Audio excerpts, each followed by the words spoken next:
All right.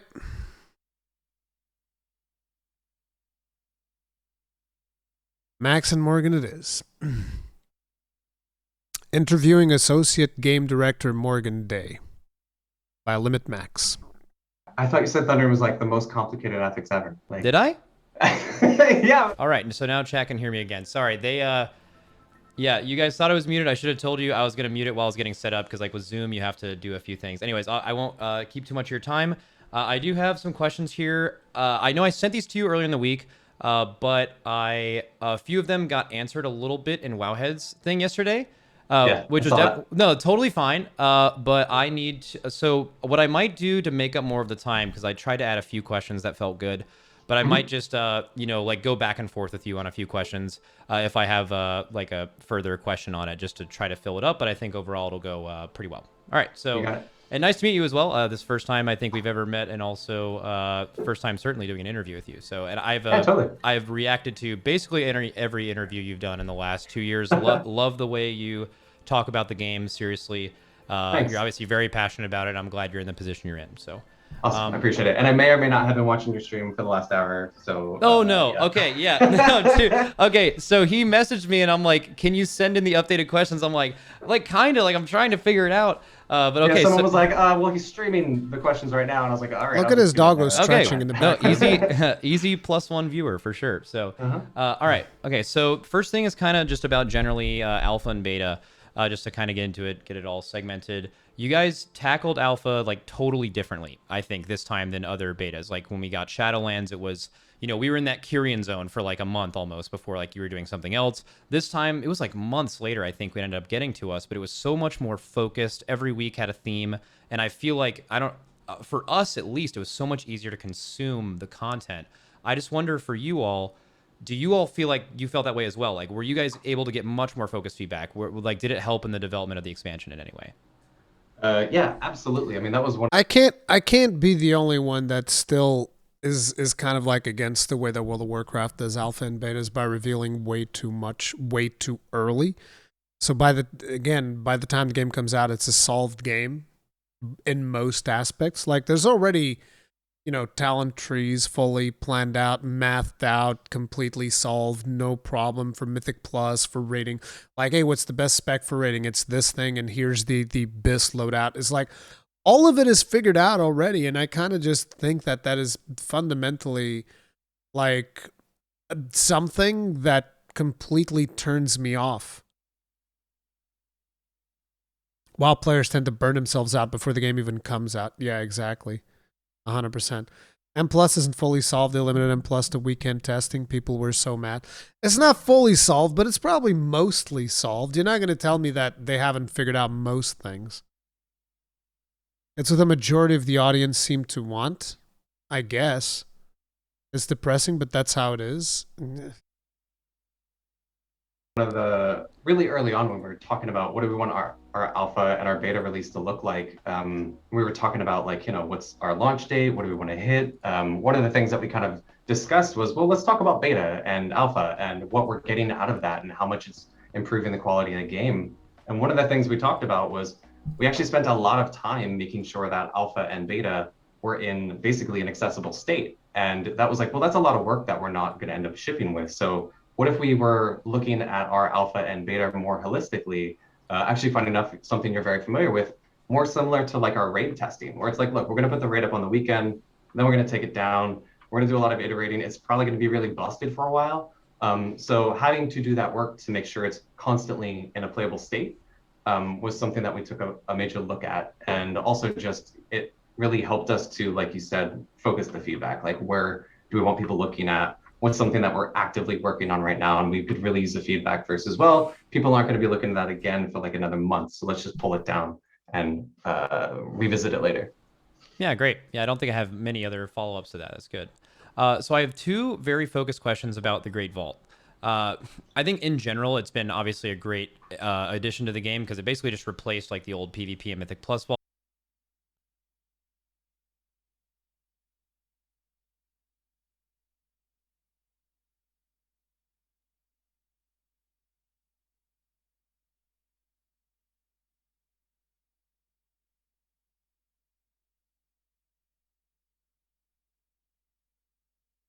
Why would you say that? How have you conditioned players to accept this to the extent of like, oh, I think this is a great addition to the game? I don't... At this point, it just makes me sad. Because, like, how can you say that? How can you say that the Great Vault is like this amazing system when basically the only thing that the Mythic Vault does is it introduces a mobile game free-to-play mechanic into a game that not only you pay for the expansion, but you also pay for a monthly fee? Why would I want to get loot from the Mythic Vault when I could be getting it from dungeons instead, and it would be a million times more satisfying? Why do I want to get Mythic, loot from the Great Vault when I could be getting it from raiding? Why would I want to get loot from the Great Vault when I could be getting it for doing PvP? Like, the chest, the weekly chest thing from World of Warcraft is a fundamentally toxic and terrible mechanic. And I cannot understand how there are still people that are like, oh no, this is fine. This is a great feature. Like, what the fuck? From BFA with way less options, and it's just way more, full on than that. I would say it's an improvement, but it is kind of polarizing because like it's a reliable upgrade source, certainly early in expansions and patches and seasons where like every week you're looking forward to it. You're getting something you need. And then later on, I mean, I noticed it in my Twitch chat, like people are like, oh man, I hate the vault, even though they loved it earlier, but it's like, man, this isn't something I could really look forward to. Basically, why did they begin loving it earlier? That's the thing that I'm wondering, because some people might like, oh, I got lucky and I got this thing. I was super lucky during the Shadowlands. Like every week I was so lucky that everything that I got from the vault was amazing. It was awesome. Literally every time I was like, oh, this week I got like the best weapon I could have gotten. Next week I get like the best shield I could have gotten. The other week it was also a slot that I really needed. I was tremendously lucky, but I can still look at that mechanic and be like, no, this is a piece of shit mechanic. It's a free-to-play mechanic designed to keep you playing for ages. Stop. Just give me the loot in the dungeons. Like, just make the dungeons drop more loot. This isn't rocket science. like, have you considered increasing the value maybe of, the bad luck protection tokens? Something you can do with that, some kind of loot targeting, maybe scrolls to add tertiaries, just anything along those lines of making the later part of the season feel like the vault has more relevance? Wow, there's a lot of parts to this question. I guess I'll tackle that last one in particular because I think that speaks to a really important philosophical shift that we saw really around Shadowlands, right? And around patch 915, there were major philosophical shifts that we've talked about in interviews in the past, but this kind of gets to the heart of that. So, I mean, more just speaking to the larger problem or that idea of, well, what if there was this cool thing for me to chase, right? That led us down some paths that we heard a lot of negative feedback on, right? Like Korthia sockets were initially created as a like, well, this is maybe like a super long stretch goal, something that you can go after if you really want to min-max your character. But as we've seen, and the way I think about this is like there's power options, right? Like, well, you've got 2 different chest plates at the same item level. These are different options. But then there's exclusive power, right? Like being able to put a socket, or in your example, adding a tertiary. I can't get that anywhere else. The same way that like, initially we were like, oh, Korthia sockets, well, you can roll that randomly on an item when it drops, or well, let's just add a way to add it to the item like deterministically. Those things very quickly become requirements, right? They're no longer like, of course they're requirements, and I can't believe that you would even think that they wouldn't be requirements from the get-go. Like, what do you mean? Of course they're requirements. And that's not all. Like, for instance, if you look at the additional sockets that you are going to be able to get, which I never even was able to get despite the fact that I grinded the ever-living fuck out of that goddamn place. In the Maw, where you were like grinding rep with this one, what are they called? The one of the cartel dudes, whatever, I forget her name. You're grinding reputation with her because, it was implied from the very start that when you get to a certain level of reputation, you'll be able to purchase this item that is going to allow you to put sockets into your gear. Of course that's a requirement. What do you mean? Of course it's a requirement. The moment you can earn, even if it's 0.1% more damage or 0.1% more survivability, it instantly becomes a requirement. Because sometimes that's the difference between wiping and succeeding in an encounter. So literally every little bit of power that you add into the game instantly becomes a requirement. This should be obvious for every single person working on the game. And the only way that you wouldn't know that this would have become instantly a requirement is if you're not playing the game, because that's how everybody plays the game. Let's be real. This stretch goal, this thing that maybe a very small percentage of the player base will look at as optional. And adding something like that to the vault will, I think, make the vault feel like, well, I have to hit this every week. I have to get all the tertiaries of my character before they're considered done. Mm-hmm. And just like I have to go do Torghast every week to make sure that I have the maximum soul ash available to me at any given point. You know, that kind of leads us back to the philosophy shift here where, you know, what if your character could just be done, right? Like, yeah. What if we don't ask you to do things with content that maybe wasn't created to be done, 500 times? Yes. This is a good thing. It is okay for your character to be done. I know that there's some fucking degenerates out there that are like, no, I need to be gaining like 0.01% of power every week. Like the degenerates that grinded the fuck out of like the Heart of Azeroth. What was it called? It wasn't artifact power, it was something else. Azerite power, whatever the fuck it was. Yeah, those people. They're like, oh yeah, I want more of this. Yes, give me more. Every week, let's go. 0.01% more damage. Yes. No. There should be a time when you're done. And at that point, you can either choose to play an alt or play another game and leave on a high. That's the problem. That's the big thing about World of Warcraft is that it churns people down and they always leave on a low. They leave the game because they're burned out. Like if I ever take a break from Final Fantasy XIV, so far I've always left on a high. Where it's like, oh, I had fun with this thing. I think I'm good for now. And it always makes you want to come back. Whereas if you leave on a low, like you tend to do with World of Warcraft because you're burned the fuck out, you're like, I never want to play this fucking game again. That's how you usually feel, which is terrible.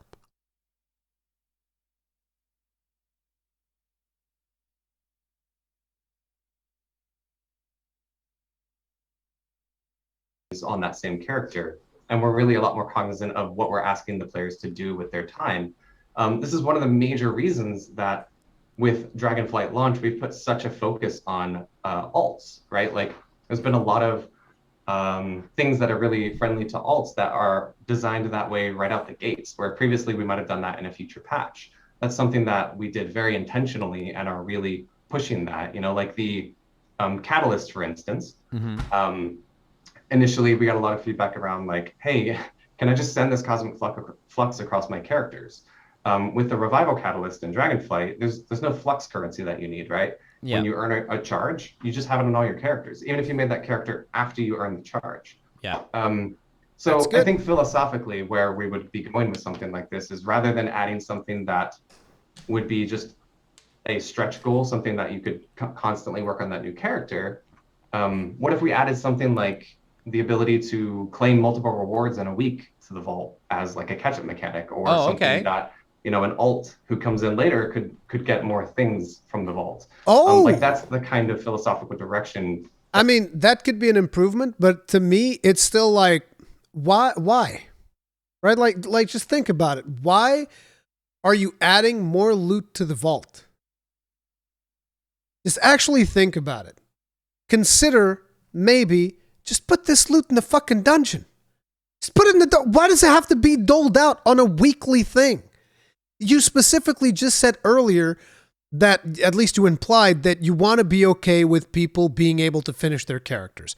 Very well. In that case, why are we even like holding back loot as hard as we are? If you're going to be okay with people finishing their characters, just put the loot in the fucking dungeon. Just put the loot in the dungeon, put the loot in the PvP vendors, put the loot in the fucking raid. Like, so for instance, I don't know how many like raid drops you're going to be getting on average. Because, like I said, I always had usually my raid leader just do fucking loot distribution. So I've never even concerned myself. How many raid drops can I get how many raid drops are we getting for the whole raid party on average? Just double it. Give twice as much. Who cares? Like, who cares? Actually, who the fuck is sitting there like, oh man, I'm having too much fun. There's too much loot dropping.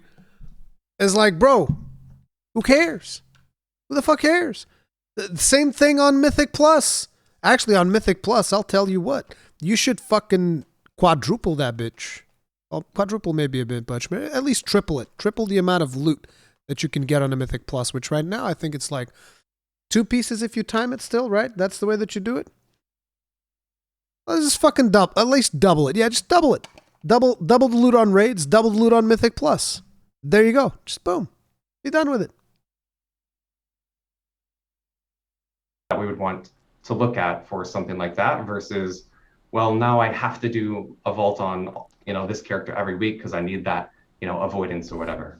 I could keep going in this one too. No. Well, I love how passionate you are. That's a lot to unpack. No, clearly. I mean, actually, I've never even thought about that. That's actually such a good idea because I definitely think because there are times like, you can even use the like Hearthstone Battlegrounds approach of like being able to freeze something, right? It's like you get a great vault one week and it's like you have the 2 best items where like, oh my god, I got both of them, and then like you had the option to be like, okay, maybe I can hold that for next week or something, or like you said, pick both.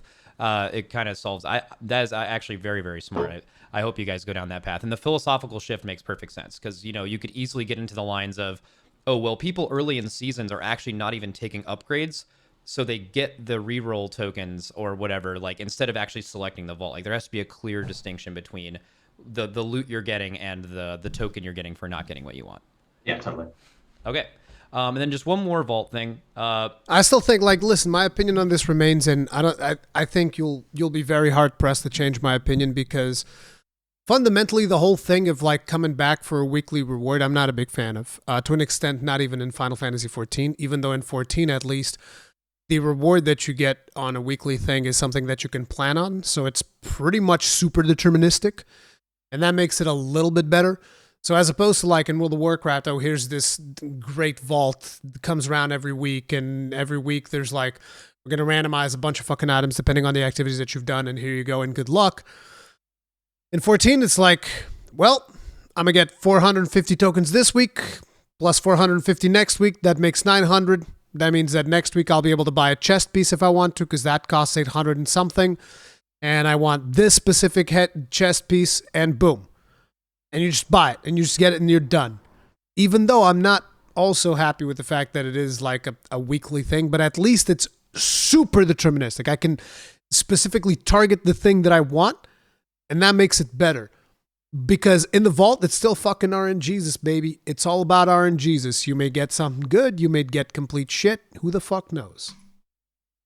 So currently, the PvP vault and the Mythic Plus vault operate a little bit differently. The PvP one, your eye level is determined by your rating, and your vault fills up with getting honor from rated things in PvP.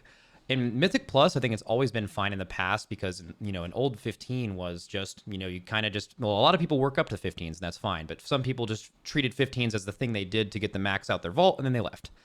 Now you guys have a totally different upgrade Mythic Plus progression system, basically. Like a 20 is not supposed to be what a 15 used to be. A 20 is giving you access in Mythic Plus to a reward you have not been able to obtain before. But knowing that, maybe doing 20 or 8 20s or 10 20s in a week is a large ask. Have you had any thought into maybe having the Mythic Plus? It is a large ask. PvP where your eye level is determined by your level of dungeon you did, but maybe the Valor fill up is what fills up the slots. Right. So that's an interesting parallel because I think for me, the thing that I look at is actually Mythic Plus and the Raid Vault having more similar parallels there, right? Like that's essentially the equivalent of saying like, what if I do, kill a Mythic raid boss and then I'm able to clear normal and I get all 3 Mythic options. Yeah, right? very like similar. That's yeah. kind of what you're asking for, and that's not, but the parallel to the raids is actually what I would look at as something that we would see that as, and maybe taking that one step further, like the vault, again, with PvP, there's some other things that we've talked about there where like, is PvP a great fit for the vault? That like we were just It's talking not. about coming in late to a season. Nothing is a great fit for the vault, though. That's the thing. It just doesn't make sense. Like, if you're doing dungeons, you want to be rewarded when you do the dungeon. You don't want to be rewarded with a vault at the end of the week. Like, I just fundamentally do not like that at all.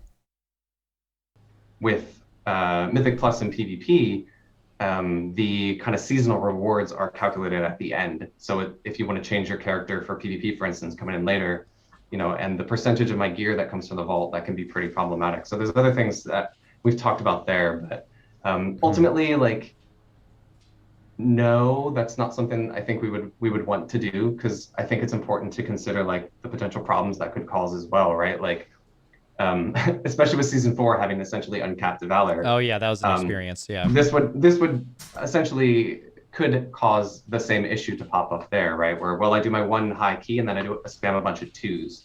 I think it's important that we look at the full picture of, what the feedback is there. Like, maybe there's actually problems with the way Valor is acquired. Like, why don't you want to run multiple 15s or multiple 20s? Like, what are other things that we can do to incentivize you to want to do that outside of just the vault? So I think that's an area that we would look at more holistically. Right. Yeah. No. Excellent. And actually, just a quick follow up to that. Sorry, my dog is being cute. Quick follow up would be, in the past you had, How would you convince people to run more 20s and more 15s? Let me think about that. How could you possibly convince more players to run more dungeons? I wonder. Oh, wait, you could give them more fucking loot.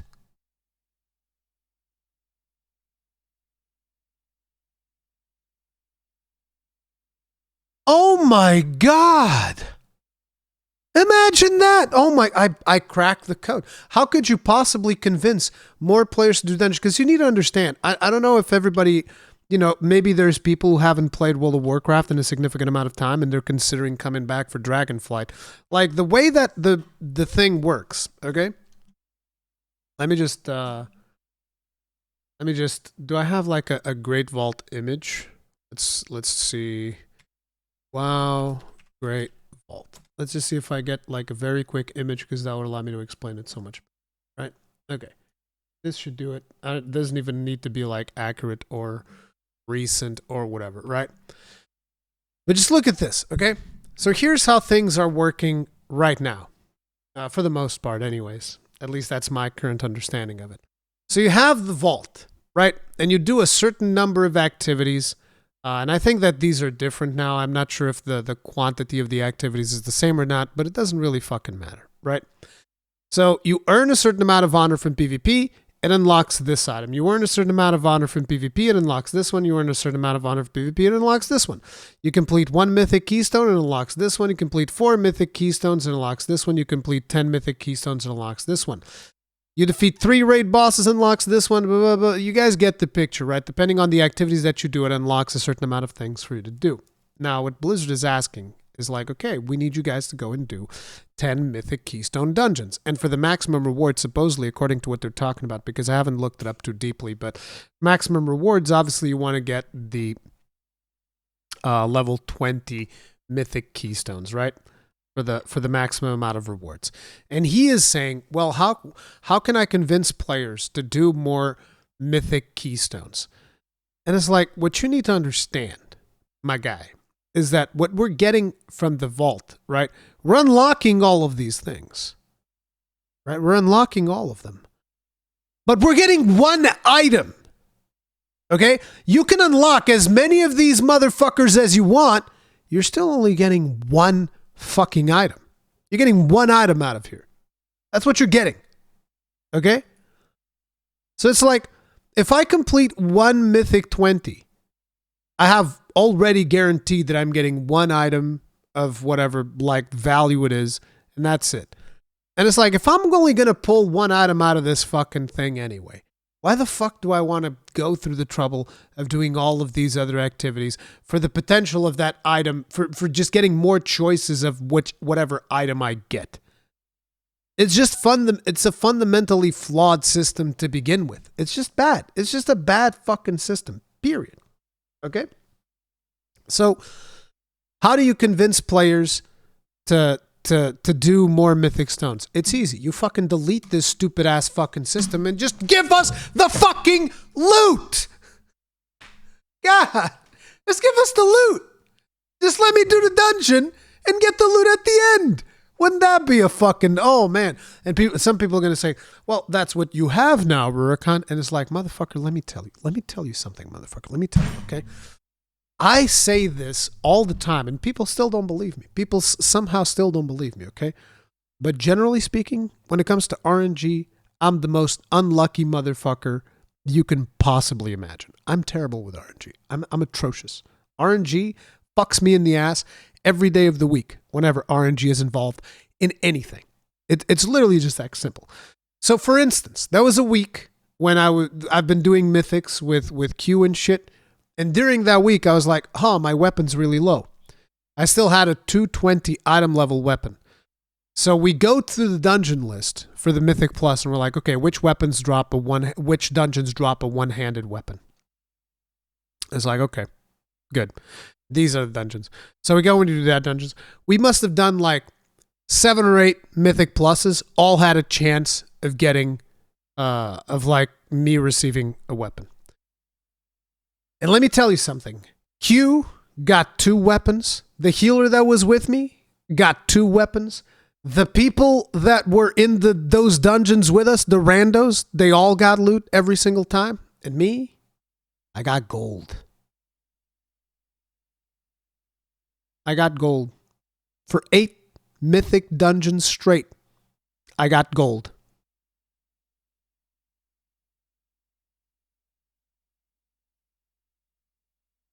So yeah, when I say just give people fucking loot, just fucking give them loot. Just fucking give them loot, okay? That's all I'm saying. Just fucking give them loot. I don't want this RNG bullshit. Just fucking give people loot. And even then, like, even if you double the amount of loot that you can get from a Mythic Plus, even if you double it, most likely 60 to 70% of dungeons, I still won't get any fucking loot. But at least I'll get a little bit more than what I'm currently getting, which will be a hell of a lot better. And when people tell me, but people will get, they'll complete their character, get bored and leave. And I'm like, good. This is perfectly fine.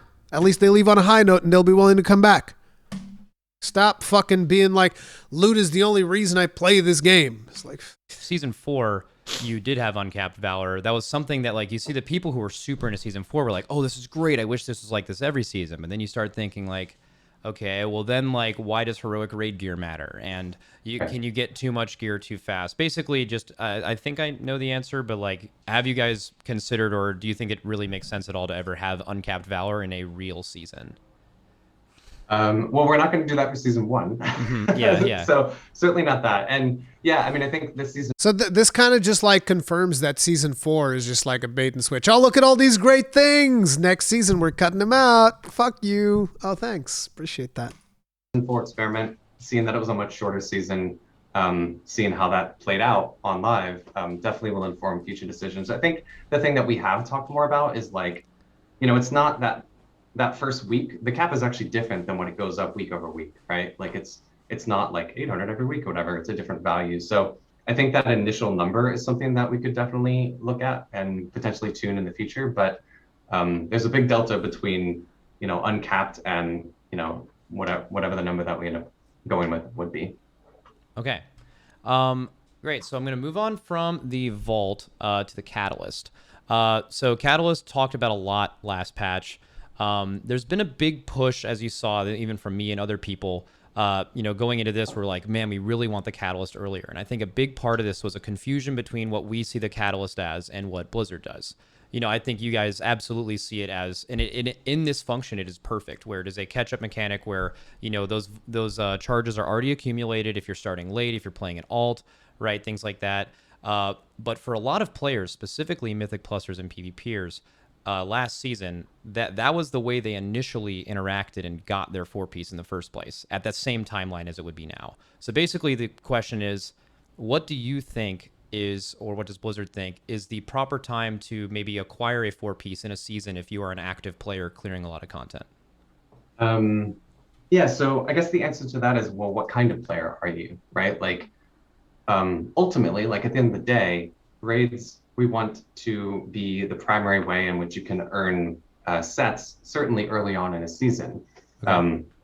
Raids were, once upon a time, it was the only way you could earn your set bonus at all. And with 9.2 with the Catalyst especially, that was where we really started to see other player types being able to earn your sets at all. So the Catalyst is actually doing a lot of heavy lifting, right? Like for one, it's bad luck protection for the raiders, right? Like we want them to be able to earn their set in those first few weeks through raiding or through the vault. And that's an opportunity for them when the Catalyst turns on to kind of complete those sets and feel like, all right, cool, I can get my 4-piece. It's very possible that we're a guild who's still progressing. So that'll help us maybe get over a hump of one of the bosses that we're fighting. And then for other people, this is one of the main ways that they're going to be earning that.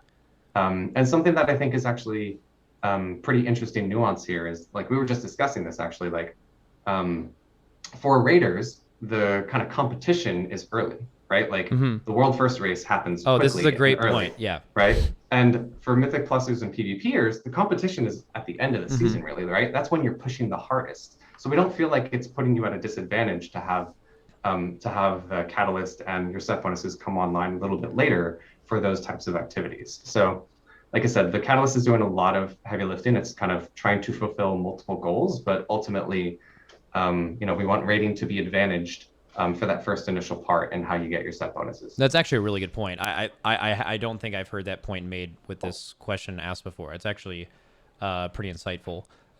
Because my follow-up question was kind of just going to be like, okay, well, specifically now that a tier bonus affects everyone in PvP, Mythic Plus, and rating the same. So like the acquisition being from rating, because it's from there historically, how does that balance make sense? I actually think your answer about where the competition lies for each one of those things is actually very relevant. I don't think a lot of people have understood that. So that's a great answer. Okay, so couple quick talent tree questions. So how often do you think the talent trees will be iterated? So, and then maybe more. Oh, that's a good you one. answer this a little bit in another thing, and just to make it a little bit more spicy. Spice. Will the talent trees keep their evergreen nature in patch content? So, like for an example, like 10.3 or 2 happens, and it's like, okay, well for this patch you get like 3 more points or something in your spec tree, which would be literally borrowed, like kind of the borrowed power you're moving away from in the patch or in the past. Basically, yeah, just that. I feel like you might be reading some of these questions from like a notepad, maybe. Like I'm definitely doing that. Them. Yeah, it's hard for me to yeah. Okay, sorry. I'll try to get to your answer. So yeah, like I said, you saw some of the previous answers, which is absolutely. We're going to be iterating on talents a lot, right? It's going to actually be a major focus of the combat and class teams, not only just at launch, but also post-launch. This is going to be something that we're really keeping an eye on and looking to make. This is extremely scary, by the way. The fact that you're going to be iterating on combat on the talent trees a lot, because I've been waiting for Protection Warrior to get hit by the Nerf bat, and I already know that whenever they hit the Protection Warrior by a Nerf bat, it's actually going to be Lucille. That's the Nerf bat that you're going to be using on the Warrior, which for those of you who don't know, that is from Walking Dead. It's basically a fucking baseball bat with some barbed wire at the end. That's how they're going to hit the Warrior with the Nerf bat. It's going to become completely crippled. I'm waiting for that. It is going to happen. It changes pretty frequently. And with, you mentioned, without having borrowed power, it's something that we have a huge opportunity to really create a lot of interesting changes season over season or patch over patch by just adjusting kind of baseline talent tree options. And then for the question, I think your follow-up was like, would we add more talents in a patch? That's actually a really interesting idea. It is one that we have discussed. However, something that would need to be considered, like a potential problem, is, well, what happens to like future us, right? Once we're done with Dragonflight, we're into the next expansion. Like, do we now have this case where, all right, I just hit like level 80 and now I need to go back to Dragonflight to get a couple talent points there. Like we need to Yeah. consider what the like future ramifications of the system are, because we want this to be, or it is, an evergreen system. This new talent system is here to stay, and we want it to be able to last not just all the way through Dragonflight and stay exciting, but all the way into future expansions as well. Okay. Yeah. Great answer. So I just want to highlight, I think, some issues that a lot of players have seen. Actually, very, very few specs. So currently, there's 3 specs in the entire game that have a really important defensive piece of utility or an interrupt on their spec tree. Almost every other spec in the game, all of them except for 3, all of that happens on the class tree side, typically with less throughput options. But I'll just highlight just Moonkin and Demon Hunter, where taking Solar Beam or Netherwalk, an immunity or a very impactful interrupt, Give me a second. they will lose anywhere from about 5 to 10% throughput to talent into these things. Every other class in the game, picking it from the class tree side, I think the high end is like 1.5% loss to do that. So a couple of these specs feel a little bit singled out. I don't think that everybody needs to have an interrupt. But then again, he's also talking about other defensives and shit like that, so he has a better understanding of the game balance than I do when it comes to multiple classes. I think I kind of understand it, because you need to keep something spec related. Like, you don't want to put Solar Beam in the class tree, right? Like, but like, how do you balance that and deal with that? Right. That's those are very specific examples. That might be a better question for Brian, but I can say, philosophically, that was something that exact example is something that we talked a lot about and wanting to try to avoid, right? Like that, hey, am I going to give up a huge percentage of damage for this piece of utility? That's not always interesting options. We know what happens there, which is why we have, the class and spec talent tree, as well as the 2 different types of points, right? That was one of the goals, was to get back to some of that hybridity, to allow us to create, more viable options, more viable builds for players to play around with. Was that, okay, hey, you've got this class talent point, you can spend it over here, and then these spec talent points, that's where your damage is coming from. Don't sweat that. So if what you're saying is there is, a case where there's some very specific examples where It's you very are few. ended up Yeah. into those problems, then I'd say those are absolutely the areas that we need to take a closer look at. That's not something that we would be able to hotfix.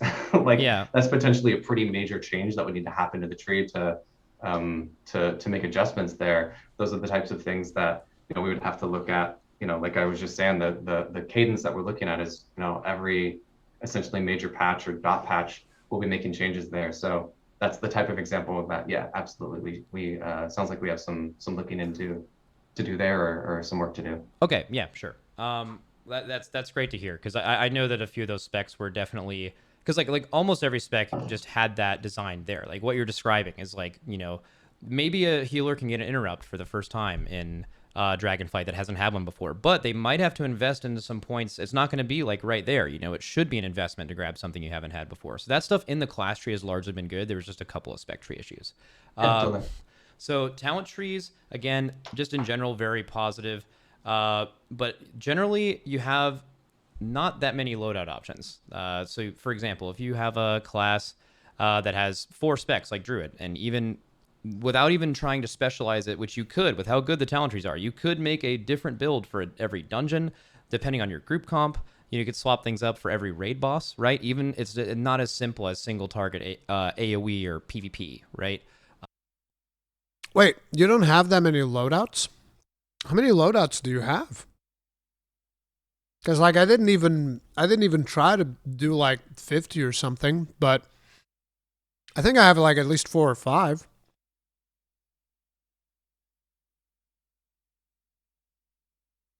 What's the cap on loadouts? Yep, okay, so not enough, but what's the cap, Looney? I don't know what's the current cap. I thought it was infinite. 8? Bro, I feel like with 8, I feel like that's enough.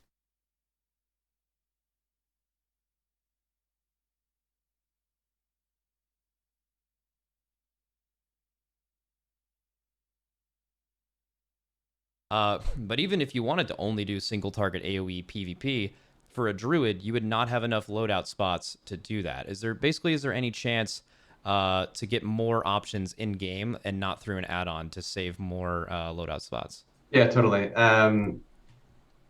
So I think you just said it, but for a user who feels like they want that level of interaction where they want more than 10, a lot of people aren't even playing more than one spec across different content types. Yeah. So for someone who is, really deeply engaged with Mythic Plus, PvP, multiple difficulties of raiding, that's someone that we would consider like a pretty advanced user, and they probably have other add-ons installed. So, when we talk about our base UI, that's often the target audience might be different than some of the people that you were just talking about with examples. Yeah, but it's like, okay, so the target audience is different, but what's the big deal between giving people like 20 different loadouts? That's a big deal. Like, is there a limitation there? Because he's saying like, oh, we don't want to overwhelm people. It's not overwhelming. It's a mechanic that's there. Who cares if you say 5 different loadouts or 50?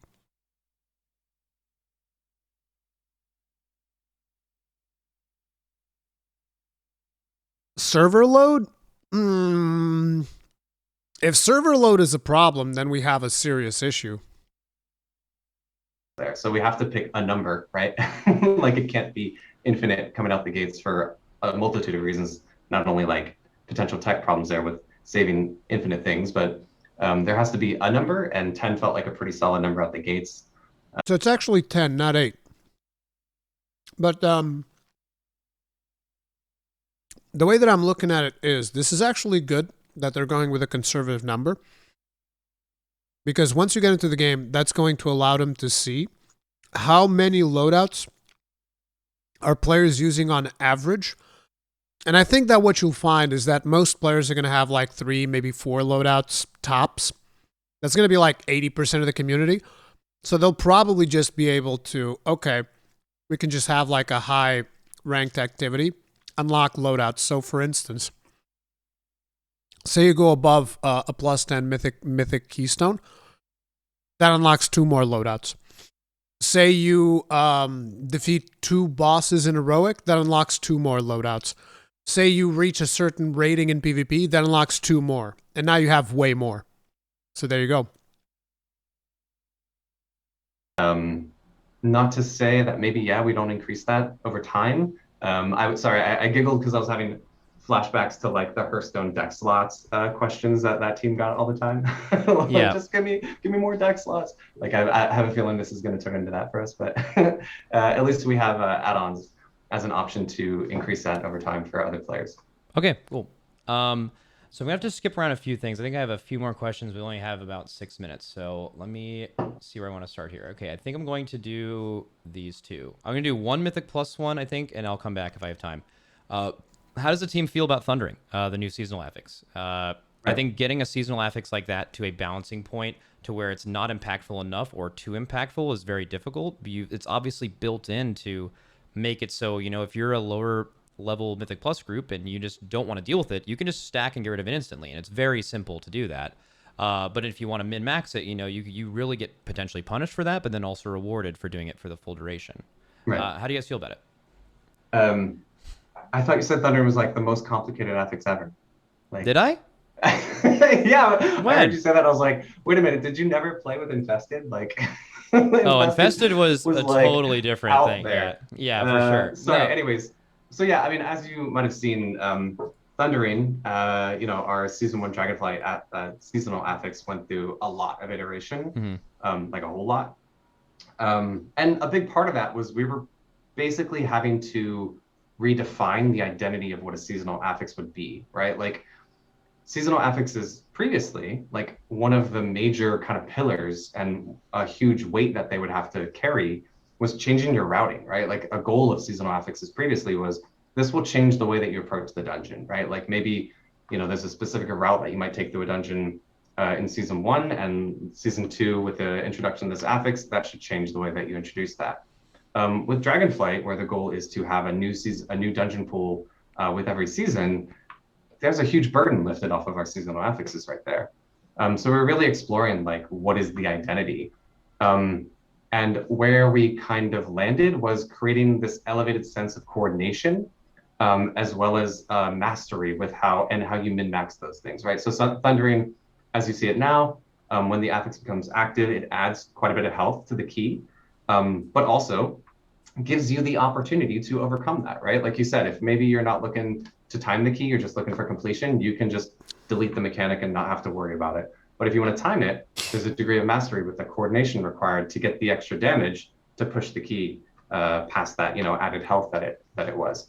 That felt like something where, increasing health and then giving the players the ability to, min-max this kind of buff that we're giving you to optimize the key felt like a formula that we could at least attempt to carry forward into future seasons. We'll see how that plays out, but that's basically where we landed. Okay, cool. Also, I want to point out for the record, the current version of Thundering is not what I said that about. That was the one where everyone like shot out lightning from them and stunned people and stuff like that. I feel like it's changed a lot since then. I think there were like two different marks or something also, I think, also when you said that. Maybe. I don't remember. I don't remember anything. I went through a lot of iteration. I guess, like a lot of people, I am often wrong. So who knows? It is in a very good spot right now. Okay. So a couple more. I probably have time for like two more maybe. We're gonna ask the GCD one because I wanted to. Oh yes, I can do that. I was actually wanted to pick your brain about that one also. So I'm curious. Great. What else you want to ask? Sure. Maybe we can save that one for last. See, this is very good when a developer actually wants to pick the brain of one of the top players of the game. I think that is very, very good. It's up to you. Yeah, we can do one before that. Let's see. Oh, there was one that you kind of answered. I'm gonna have to skip a lot, but I think here's a good one. So this is about patch content. Sure. Obviously not having you announce what you guys are doing for patch content, but just in general for the last, almost 6 years with, kind of like, I guess, the borrowed power era of WoW, Legion through Shadowlands, where you're expecting something in a new patch, like corruption or essences or double legendaries. And that's like a major feature that is coming along with the game. With this expansion being more evergreen, I imagine there's not going to be a lot of things like that. So outside of, maybe like a Korthia style island or, what else can we expect in patches going forward? Maybe a bigger focus on tuning, just like what? Oh, sorry, my dog just hit my mic. She is not happy that I'm not paying attention right now. Like what comes? What is the new? Is there a new idea for patches? Is it more of the same stuff like that? Do you mean specifically like with the systems? Do you mean just like patches as a whole? Like what? No, I mean like just like what's available in a patch besides a Mythic Plus, a new Mythic Plus season, PvP season, a new raid, potentially a new island. Do you guys have anything else you're looking to add now that big major borrowed power source is not going to be in there? Okay. I guess I think the biggest answer, the best answer to this would be, we're just going to bring a ton of fucking content. That has to be the answer, right? You're just going to be like, hey, yeah, we're not going to have those stupid systems, so we're just going to bring a fuck ton of content. Done. I'll try to answer that in two ways. One, we fully recognize and understand that our patch content cadence with Shadowlands, that left a lot to be desired. That feels like, we heard loud and clear from the players that we need to do better there. We heard that feedback. We have a lot of plans. We're not quite ready to announce our full content, basically patch plans, but it has evolved quite a bit from what we've seen in the past. Great. I'll leave that there. Yeah. And then the second part of, without borrowed power, I think that, as the expansion moves forward, a few of the things, we have in our immediate focus are things like class tuning, PvP talents, talent tree updates, class tier sets. Dragonflight, I think, is a really unique opportunity to.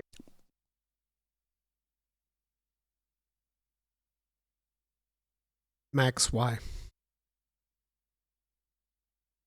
The cursor. I can't. There's a cursor there. It's killing me. Kind of assess the core design of a lot of he moved it. Classes look like without the added complexity of additional systems, right? Like there's no conduit, soulbinds, legendaries. Azurite essences, like none of that stuff is here. And one of the more difficult tasks about redesigning the talent trees was taking into consideration how all these different layered pieces might impact, core classes. So this opens up the ability for us to take a really close look at what talent trees are doing well and what we think we could be improving.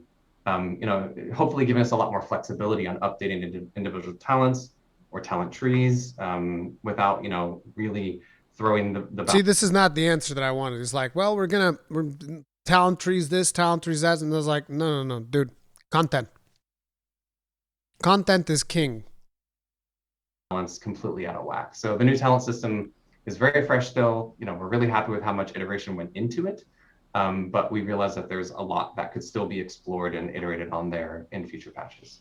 Okay, great. And then as you suggested, we will do the last one about the defensive GCDs. This was kind of lower on my list because I know you just got asked about one. It wasn't about defensives. It was about like utility stuffs like Death Grip Right. and things like that. So similar idea, but just with, I guess, a few examples. So, and we haven't really talked about GCDs outside of that thing yesterday since the offensive GCD BFA style thing where you guys tried the, having all your offensive cooldowns on the global, but you wanted the like Arcane Surge, the new Arcane Power replacement. You wanted the upfront hit of making that feel awesome while also, and then you guys went kind of back on that on a lot of things. You removed the GCDs from a lot of those things. But since then, it's had a lot of people thinking about defensives because there's a few between different classes where almost seemingly identical abilities from one class to another. One is on the GCD and one is off, or at least very, very similar.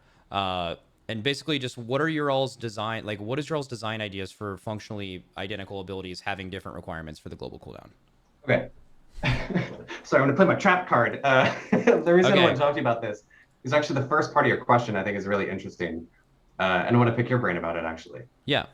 So I swear I'll get to the sure. Defensives on the GCD, but that initial part of, cooldowns, like offensive cooldowns that are on the GCD, and you mentioned Arcane Surge. Sharing a little secret, Arcane Surge was a pretty big experiment of ours. Like you saw in Battle for Azeroth, we took a lot of global cooldowns, a lot of offensive timers essentially, and put them back on the global cooldown. Trying to solve that problem of like, well, if I have multiple buttons and the correct answer, like objectively, is just macro them all together, yeah, that seems weird, right? Like that seems like a problem. Yes. So we were experimenting in Shadowlands with buttons like Arcane Surge to see like, hey, can we make a button for mages that feels like it's worth the GCD or feel like it's worth the cast time and actually kind of yoink one of those other cooldowns, right? Like Arcane Power essentially doesn't exist anymore. Arcane Surge is that new button. So I'm kind of curious, like, one, do you still think that Battle for Azeroth kind of problem as we identified with the big old macro was problematic? And two, like how successful has Arcane Surge been? And maybe that's not something you can answer, but that's something I would love to hear kind of chat or other people's thoughts on, because no. Well, first of all, excellent usage of yoink.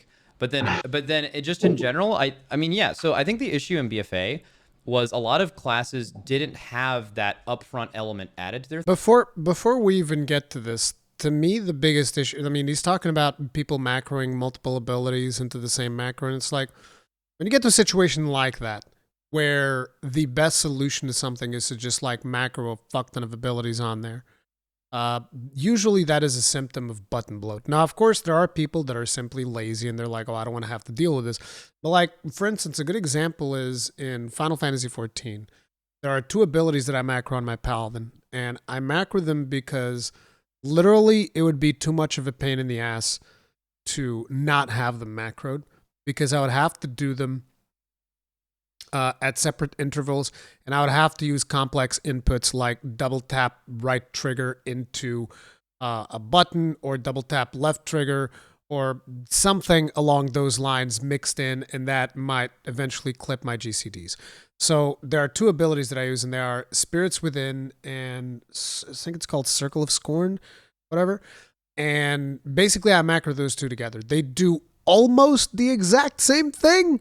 So it's whatever. It's just like, hey, I'm press the button, and whichever one of them two comes off, that's great. Then I'll press the button again, and the other one's going to come off after. And so to me, that, like I said, that's a symptom of button bloat. Both of those abilities could be one ability, I feel like, personally. I know that a lot of people disagree with that. Oh, no, I use this one in very different situations that I use that one. And I'm like, well, I'm savage rating, and they both are used pretty much on cooldown because that is what you need. You just need these OGCDs on cooldown. And in World of Warcraft, there are abilities that are like that. As a matter of fact, there's probably even more abilities like that in World of Warcraft. Like, for instance, one of them that I used to macro used to be Charge and Heroic Strike. And the reasoning is it was just convenient. You would just remove a button from your bars by doing this because you charge, and then you would hit it again whenever you wanted to dump rage, and boom, done. I've had to since separate them because that started being a problem. But, you know, I'm always looking for opportunities where it's like, hey, if there's two abilities that I can like macro together and they work, I'll do it because it reduces button bloat. Because in my opinion, you shouldn't need to have like a fucking 20 buttons to press. It's not really testing your skills as to how many buttons you can press at once. Like, as a matter of fact, right now, to give you an idea, when I play Warrior, I'm constantly mashing Thunderclap and Shield Slam. Constantly mashing them. Now, these are two abilities that do two incredibly different things, and I don't think that they should be removed because they serve different purposes. But, like, I'm mashing those two buttons. As a matter of fact, I'm mashing more. I'm mashing those, and usually, which one's the other one that I'm mashing? I think it's the Victory Rush one, the different Victory Rush that you get. I'm just mashing that shit all the time. It's like, boom, let's go. Let's give me all the damage. And then Revenge, I don't really mash it because that would burn through my rage, but whenever my rage is high, I just add that to the mashing, basically. But you're always mashing like a bunch of keys if you're playing a melee. So once you start adding more and more and more and more and more button bloat, of course people are going to look for shortcuts. So yeah, that's the way that I think that developers just need to take a long, hard look at each class and figure out, okay, which one of these abilities is needed and which one of these is just button bloat that people are macroing with another ability. I think when it comes to abilities, a lot of times less is more. Like, make it more meaningful when I press the button versus how many buttons I'm pressing at once. This is why, to me, the rotation of 14 is fundamentally superior because there's an actual rotation. Like, if you're playing a Paladin in 14, you're expected to do Fast Blade, Goring Blade. Then, no, it's not Goring Blade. It's Fast Blade, Riot Blade, Goring Blade, and then Fast Blade, Riot Blade, and I think it's Royal Authority, right? And then from there, you go on to do 3 Atonements, and then you go Fast Blade, Riot Blade, Goring Blade, and then you go Requiescat, and then you go and you do 5 Holy Spirits, not 5, do 4 Holy Spirits into a Confetti, into the Blade Works combo. And there's all of these things that make sense. In World of Warcraft, my rotation is, like I said, I'm mashing fucking Thunderclap and Shield Slam. Just like every cooldown they can come off, boom, they can come off. The moment my rage goes above a certain level, I'm mashing Revenge as well. It's like, that's the thing, you know? When you're happy and you know it, Thunderclap. I think that WoW does a pretty good job with button bloat. Depends on the class that you play. Heavily depends on the class that you play, in my opinion. So they were just looking at having a 10-second cooldown where they do, I'll just make it up, just like 30% more damage. We called it like for instance, a lot of people are going to call me crazy for saying this, but like, to me, you should figure out a way to simplify Ignore Pain and Shield Block to be one key. Now, I don't have those two macroed together before you ask. I don't have them macroed together. But I have them pretty fucking close because fundamentally the thing that you end up doing in most situations is if you need, you stack them. In most situations, I haven't really stacked them, though, to be honest, because usually you get Ignore Pain from some attacks and shit like that.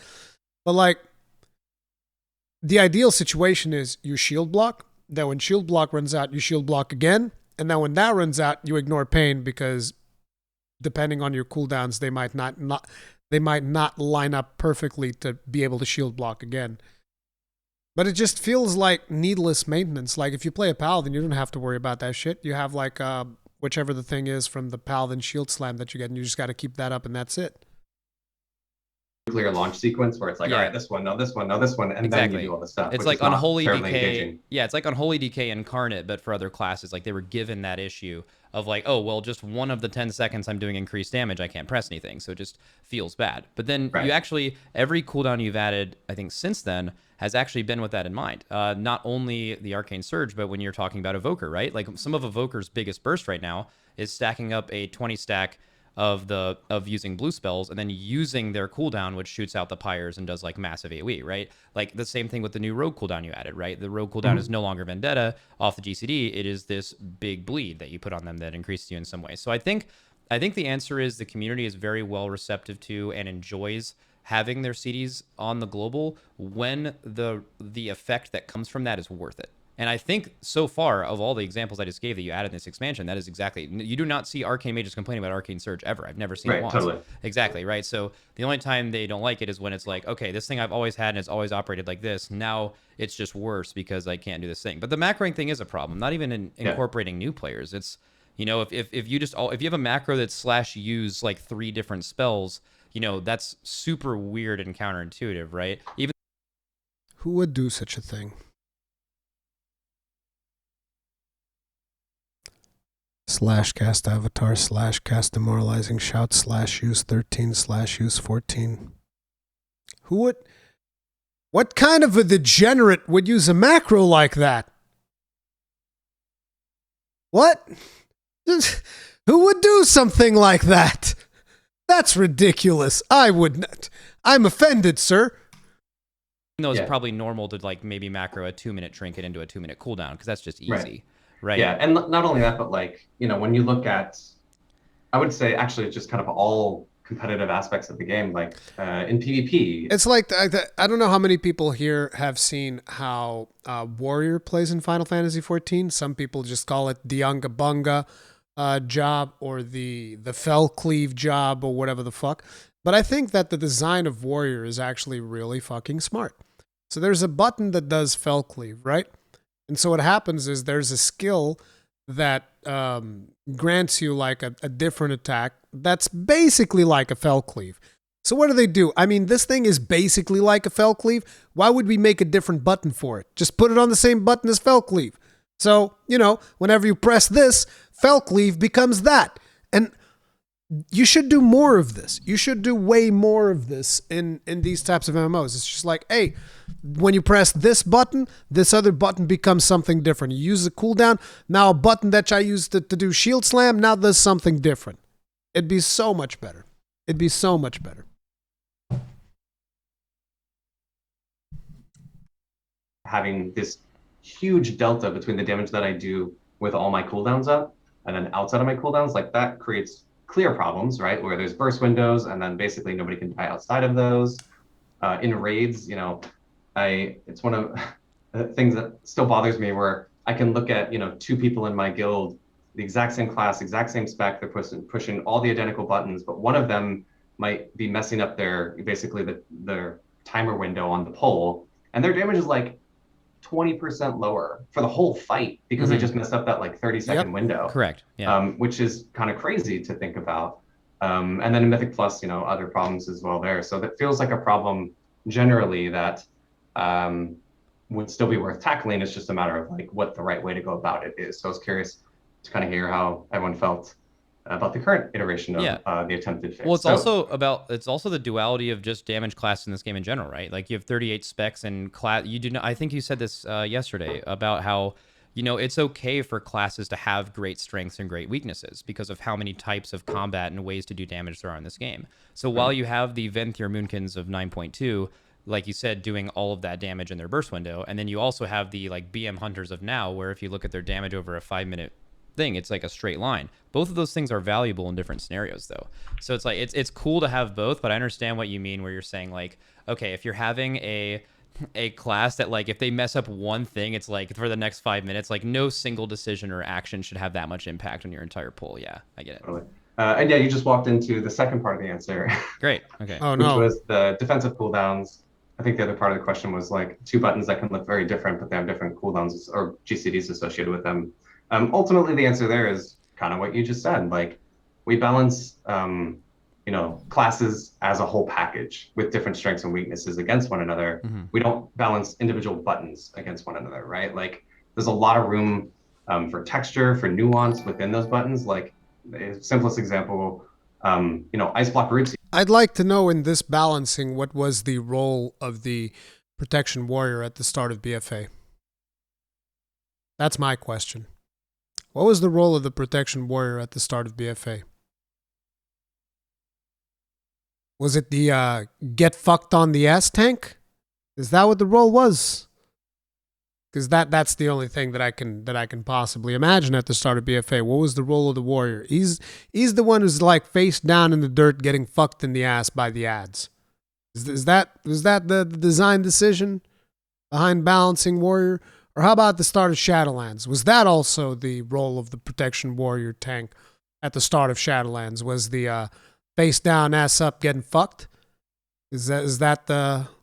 I'm just curious, how were you balancing these things, right? Like, for instance, start of BFA, Protection Warrior versus, say, Brewmaster Monk, which was like God's given gift to the art of tanking. I swear, if they nerf my warrior in Dragonflight, bro, if they fucking nerf me, that's it. I'm never touching this fucking game again. If they make Protection Warrior be as worthless as it was at the start of the last 2 expansions, that's it. I'm done. But Divine Shield, you can kind of run around and still heal people or murder people in PvP, right? Like, exact same function of I'm immune, but they have a ton of texture in terms of the differences between them. So we feel like generally there's a lot of design space to create strengths and weaknesses with the class there. And also when we were just talking about, like, I want that button press to be worthwhile, often that button press, for the offensive cooldowns, I can't take advantage of until I'm off a global, versus a defensive cooldown. It did something instantly, right? Like, I am immediately taking less damage. It's not like I have to wait for my global to be back up again before I can start taking advantage of this. So that was just a couple of the reasons. Sure. There's more there as well. Like, sometimes just history plays a large role in why certain buttons are different than others. But yeah, generally, that's kind of how we approach that. Okay, great. And I think you are 7 minutes over, so thank you for the... Apologize? No. I definitely thank you for that, for sure. Thank you for spending this time with me. I did skip a bunch of them, but I think honestly, I think we got through a lot of the good ones. But I think in general, people are very excited for Dragonflight. It was really nice to read yesterday from you and Ian, both giving different sentiments about how you from Blizzard are, you're seeing this as like kind of a rebirth as well. You're going through a lot of different ideas and stuff like that. It's really exciting for us to see. So thanks for talking to me today. Awesome. Thanks for having me. Yep. All right. See ya.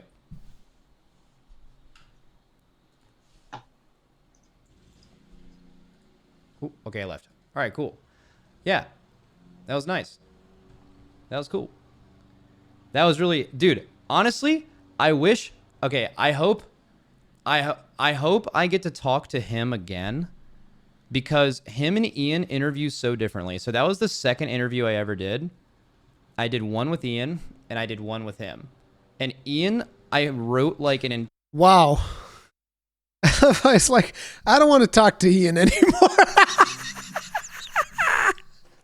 Max is like, I don't want to talk to Ian anymore. That guy sucks. Entire like notepad of questions, and like I was 75% through it in like 12 minutes. And he was doing great answers too. He wasn't like just going right through it, right? And then Morgan is just much more thorough with all these answers, and I could have skimmed it down to have much better ones, I think. Obviously, I don't know if there was much way for me to know that before this, because like I really like this dude. If we were doing an Ian interview, I would have went through every single one on here, right? And that was great. He roasted you good. Not really, but I mean, either way, I like that though, right? Isn't that way better? Isn't him seeing one question I had laid out and him wanting to actually talk about it? I prefer. I said as much. Like, it made me super happy that Morgan Day was like, "Oh, I want to talk about this question that you have because I want to pick your brain about it." Like, that is a very good thing to have as a developer, actually wanting to ask the players questions. I feel like the last 8 minutes of that interview was amazing, because it felt like we were actually just two people having a conversation in a Discord channel about something. And as someone who's done quite a few interviews back in my day, nowadays nobody wants to do interviews with me, which is sad. But as someone who's done a lot of interviews, I can tell you that the ones where it's not really like question, answer, question, answer. It's more like a conversation. Those are the best interviews. And they usually end up being the most successful interviews. As a matter of fact, one of the more successful interviews I ever done was actually with 2 developers from Creative Assembly. And it was about a video game that I wasn't even that familiar with because it was like their Total War series or whatever. And I don't play that much Total War. But we started talking about the different armies and the qualities that these armies could have because, at the end of the day, I'm still European. I can, I know about and not just I'm European, but I also played a ton of Age of Empires. So I'd be like, oh yeah. And then you'd get like the, what was it? The Greeks with the cannons and all of this crazy shit. You'd get the Portuguese who would need to have like the best boats and all of this. And I remember it was just like a 30-minute conversation, and a lot of people loved that because it was supposed to be like a 15-minute slot. But I just started chatting with them, and it was great, and nobody interrupted us. And I was like, oh, that's really good. And a lot of people really enjoyed that interview, which is weird because for my channel, a fucking strategy interview is like the weirdest thing. But yeah, those are the best ones. I'm going back and forth about it, right? So maybe the next time I'm doing one with Morgan, knowing that he really likes doing stuff like that, maybe I will kind of format a lot of the interview that way because I think that was actually really nice. Also, he was turbo prepared. Not only did I send him questions earlier this week, but he also apparently was watching my stream for an hour in which I like went through my full interview and added things and gave my reasoning behind it. So he was ready to go. Bro, you cut him off. He wanted to do more. No, I didn't. They're very strict with 30-minute timelines. Oh, yes. They have like PR people, like literally like listen, let me tell you, I've been like on interviews like in person where I was interviewing the person, and literally there's someone like behind that you can't see on camera, and they just give you a fucking death stare if you go over the time. They literally just start going like, hey, you get one more. You get one more, and then you're fucking out. Like they literally just like start giving you fucking death stares if you prolong the interview too much. They're like, the fuck out of there, I'll fucking stab you. It's like that's the way that it works throughout all of the in-person interviews I've ever done. There's always like a PR person there, basically controlling. Oh, dude, and heaven forbid if you deviate slightly, like sometimes they'll be like, hey, listen, we want you to talk about we want you to talk about patch something, and you're like, oh, but you remember like this thing that happened in the previous expansion. They'll be like, hey, you're not answering that. It's just like, fuck it, shut the fuck up. Like one of the interviews that I really remember was one that I was super excited to do. I was super pumped to do this interview. It was with Deej from who was the community manager for Bungie for Destiny. This was before Destiny came out. And, nobody really knew what to expect from the game. And I go in there, I have like a million really good questions. And these are not like questions about anything secret or anything like that. I'm just trying to get some speculation going, like some interesting things. And Deej gave me fucking nothing.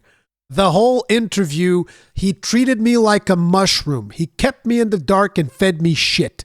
All right? That was the whole interview with Deej. And I was like, wow, thanks, bro. Appreciate it. It's not like this is promotion for your fucking video game or anything, but whatever. Looking at their watch, like telling them to leave probably for that entire 7 minutes that he was going there past that 30 minutes. That is for sure. Obviously I would talk to that guy for an hour. Yeah, of course. Or longer. It was really fascinating. Anyway, guys, I already linked it, but I'm going to link it again. Make sure to give this a like.